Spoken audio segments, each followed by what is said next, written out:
Salam dan bahagia.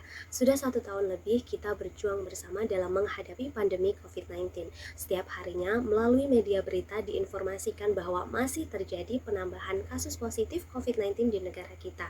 Tidak dipungkiri bahwa di sekitar kita juga terdapat penyintas COVID-19 dan ini membuktikan bahwa COVID-19 ini dapat menyerang siapa saja tanpa melihat usia, pekerjaan, bahkan status sosial dari orang tersebut. Mereka yang menjalankan protokol kesehatan dengan ketat pun masih bisa terinfeksi virus COVID-19 ini apabila lingkungan sekitarnya tidak mendukung. Dalam artian tidak melakukan protokol kesehatan yang baik atau tidak menciptakan situasi lingkungan yang positif untuk sekitar. Berdasarkan pengamatan dan laporan di lapangan, masih banyak penyintas COVID-19 yang mendapatkan perlakuan negatif dari sebagian masyarakat di lingkungan sekitarnya.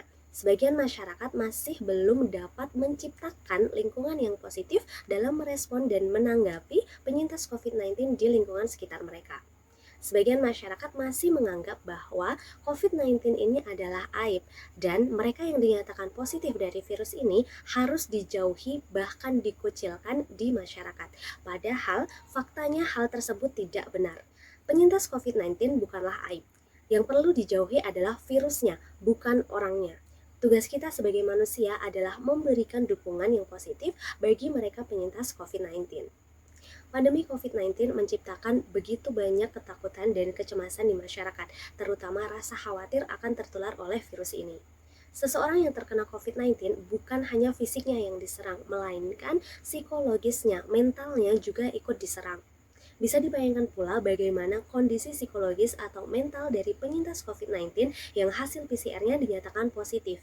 Rasa takut, cemas, dan sakit berbaur menjadi satu sehingga ini dapat menurunkan imunitas tubuhnya.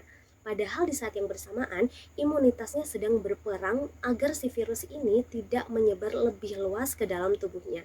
Dan yang kita ketahui juga bahwa cara paling ampuh untuk melawan virus ini adalah dengan memiliki imunitas atau kekebalan tubuh yang baik.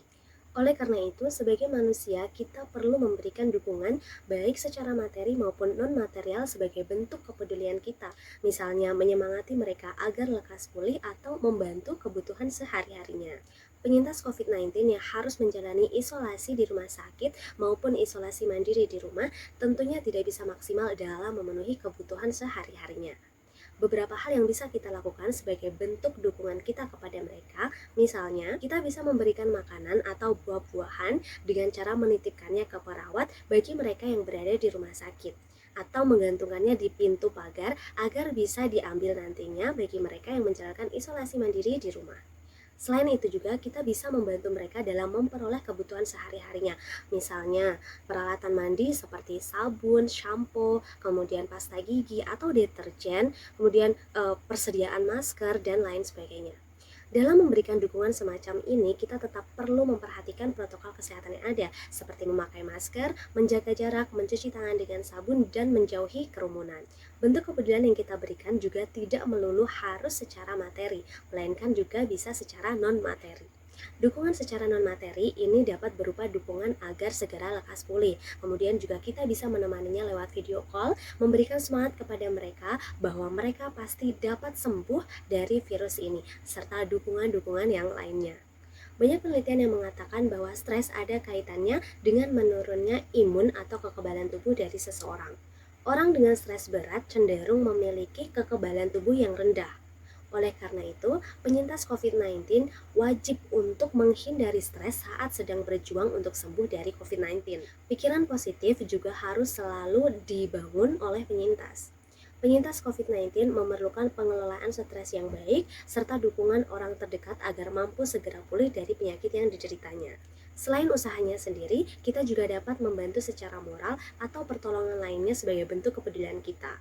Ketika kekuatan diri dan dukungan sosial ini digabungkan menjadi satu, maka akan dapat menciptakan pengelolaan stres yang lebih baik.